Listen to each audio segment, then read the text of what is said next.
Hello friends, আশা করি আপনারা সকলে ভালো আছেন। 2016 সালের এসএসসি সংক্রান্ত একটি নতুন ভিডিও আপনাদের কাছে নিয়ে এলাম। চলুন ভিডিওটি একটু দেখে নিই।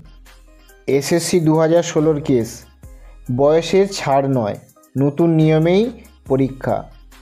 সুপ্রিম কোর্টের রায়ে হতাশ হাজার হাজার চাকরি প্রার্থী। অর্থাৎ বয়সের ছাড় সংক্রান্ত সুপ্রিম কোর্ট একটি রায় দিয়েছেন। সেই রায়ে বলা হয়েছে কোনো বয়সের ছাড় হবে না। এতে হাজার হাজার চাকরি প্রার্থী হতাশ হয়েছেন। এসএসসি 2016 কেস, কলকাতা হাইকোর্টের ডিভিশন বেঞ্চের 26,000 চাকরি বাতিলের রায়কে চ্যালেঞ্জ করে দায়ের করা মামলার চূড়ান্ত রায় ঘোষণা করল সুপ্রিম কোর্ট।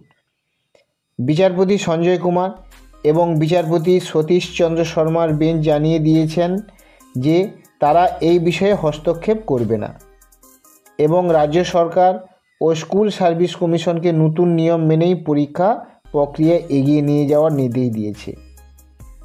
এই রায়ের ফলে একদিকে যেমন চাকরি প্রার্থীদের ভবিষ্যৎ নতুন করে পরীক্ষার উপর নির্ভরশীল হয়ে পড়ল, তেমনি বয়স সীমা নিয়েও তৈরি হয়েছে নতুন জটিলতা।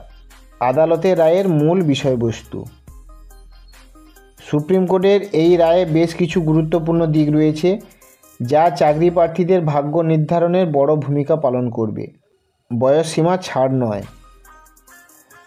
আবেদনকারীদের প্রধান দাবি ছিল 2016 সালের নিয়ম অনুযায়ী তাদের বয়স সীমা ছাড় দেওয়া হোক, কিন্তু সুপ্রিম কোর্ট স্পষ্ট জানিয়ে দিয়েছে যে 2025 সালে নতুন নিয়ম মেনেই পরীক্ষা হবে এবং সার্বজনীনভাবে বয়স সীমা ছাড় দেওয়া সম্ভব নয়।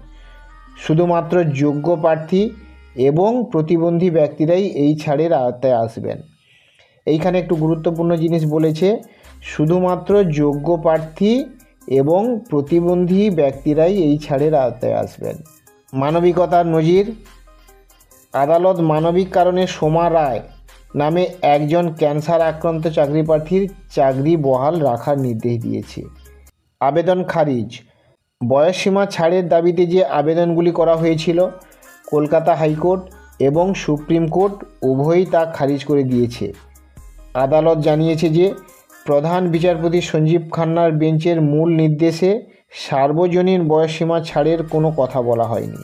বিচারপতি সঞ্জয় কুমার বেঞ্চ বারবার স্পষ্ট লিভ পিটিশন এসএলপি দায়ের করার প্রবণতাকে তীব্র ভর্ৎসনা করেছেন। আদালত মনে করে এই ধরনের অভ্যাস বিচার ব্যবস্থার জন্য স্বাস্থ্যকর নয়। চাকরি প্রার্থীদের ভবিষ্যৎ এবং নতুন পরীক্ষা।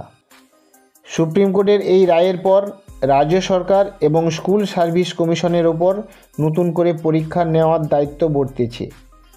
নতুন নিয়ম অনুযায়ী পরীক্ষা হলে 2016 সালের অনেক চাকরি প্রার্থী বয়সের কারণে পরীক্ষায় বসার সুযোগ পাবেন না, যা তাদের মধ্যে তীব্র হতাশার সৃষ্টি করেছে। তবে আদালত নির্দিষ্ট কিছু ক্ষেত্রে ছাড়ের ব্যবস্থা রাখায় কিছু প্রার্থী কিছুটা হলেও স্বস্তি পেয়েছেন। এই রায় একদিকে যেমন নিয়োগ প্রক্রিয়ার স্বচ্ছতা আনার একটি প্রচেষ্টা, তেমনি দীর্ঘদিনের আইনি লড়াইয়ে ক্লান্ত চাকরি প্রার্থীদের জন্য এক নতুন চ্যালেঞ্জ। এখন দেখার বিষয় রাজ্য সরকার কিভাবে এই পরীক্ষা প্রক্রিয়া সম্পন্ন করে এবং যোগ্য প্রার্থীরা কবে তাদের ন্যায্য অধিকার ফিরে পায়। হ্যালো ফ্রেন্ডস, আমরা সব সময় যোগ্য প্রার্থীদের পাশে আছি। আশা করি এই পরীক্ষার মাধ্যমে যোগ্য প্রার্থীরা পুনরায় চাকরিতে বহাল হবেন।